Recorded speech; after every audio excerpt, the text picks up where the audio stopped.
right, so this is Dr. James Canton here, right with me in Mill Valley, California.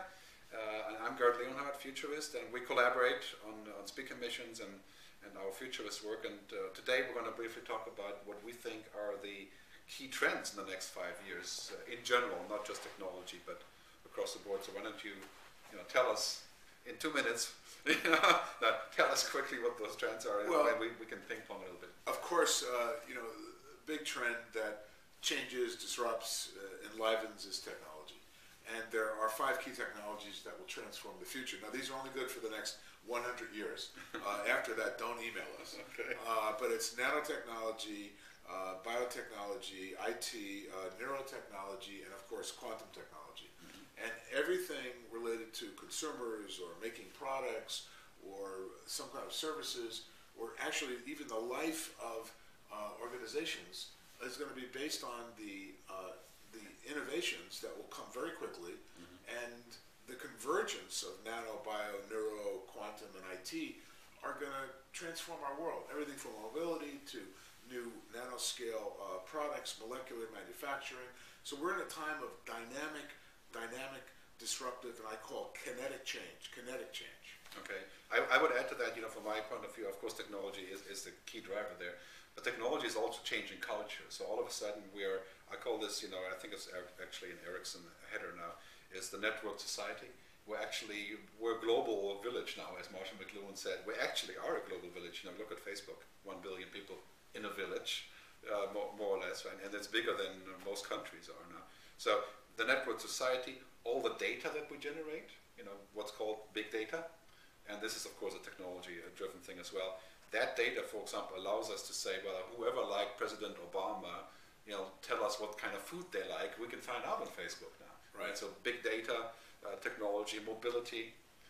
Also, I think we're getting to solve some of those issues like poverty and starvation. There's less wars, even though there's more terrorism, right? But so there's a couple of key trends. Demography, people are getting older. Absolutely. This is a major trend for society, for how we take care of older people, what we do with them, education changing because of digital. And this is a key driver. Education is your only defense against being unemployed in the future. But also people are going to be living longer. I think the largest marketplace of the 21st and 22nd century is going to be the health enhancement marketplace. Yeah. People are going to be living longer, but we need to defeat Alzheimer's. We need to restore the aging brain, people's mobility, their cognitive functions, just defeating cardiovascular disease and cancer, which are the killers of our society. I mean, as the world ages, particularly Europe, the United States, and Japan, and then within 15 years, of course, China will have an aging phenomena. We need to do better at improving and enhancing the health of the population, because even though there's going to be 9 billion more people maybe in 50 years or more, the question is, what will be the quality of life? And maybe on the planet, sustainability will be just as important too. I'm sure you have something to say about that. That's a big topic. I mean, on this issue of age and Kurzweil says we're reaching the level of singularity to where machines can basically enhance what humans do, and vice versa probably. I think in the next 15 years or so, the major issue is about what is a human remain in terms of what they are, or what's going to be augmented reality, transhumanism. And these are major ethical issues, practical issues like, when I'm rich, do I have the right to buy a new liver, but the poor guy can't afford it? But there is one, so there's going to be a market. This is a very strange society. Also, assuming I can have a brain implant with Wikipedia, so I'm a better speaker because I have all Wikipedia information. But is it still me? Is that true, by the way? Well, no, that's Do you have a brand plan? Yes, I have several of those. That's why I'm so vastly successful. Just kidding. Exactly. No. I think I look great for 85, don't you think?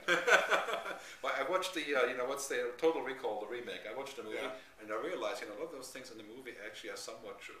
We can, so the transhumanism and this convergence of human and machine brings up a huge amount of opportunities for medicine, but also a huge amount of issues. Women and many guys have plastic surgery now because they want to have a better nose. That's kind of normal. But is it normal to say that you want to be able to lift a car, so you're going to get a bionic arm? Well, I think what's going to happen is we're going to have whether we like it or not. Again, one of the things we as futurists do is don't necessarily judge the future.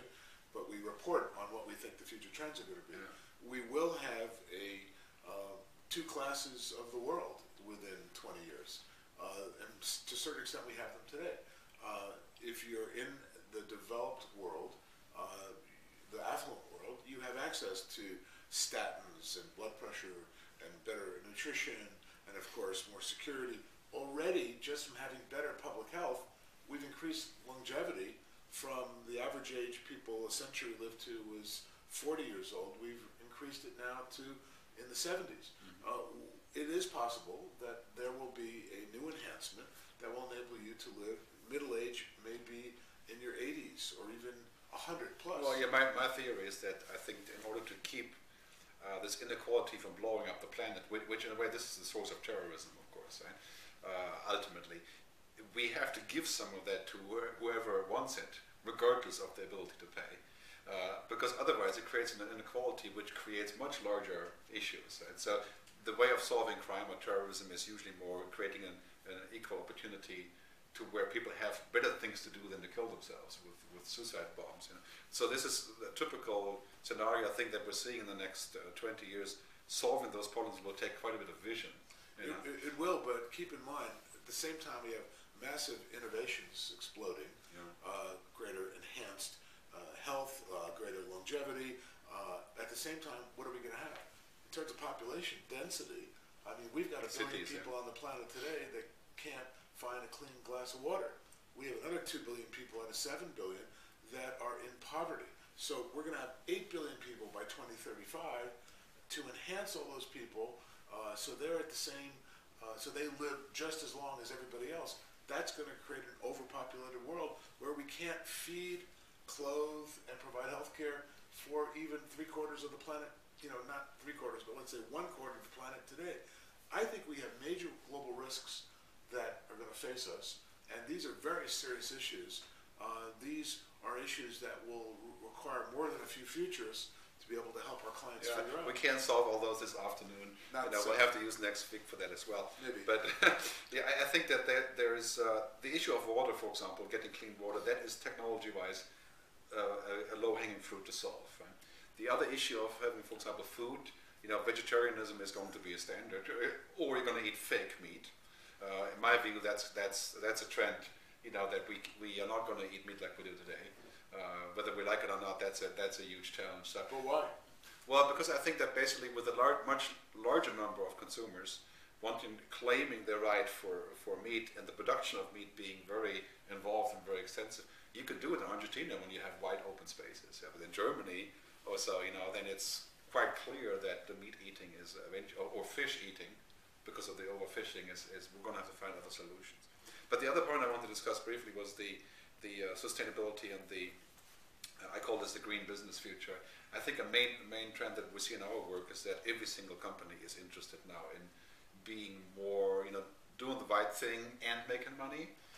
If Richard Branson talks about this a lot, how that can be combined, which is maybe not always true, but that is now a sustainability default.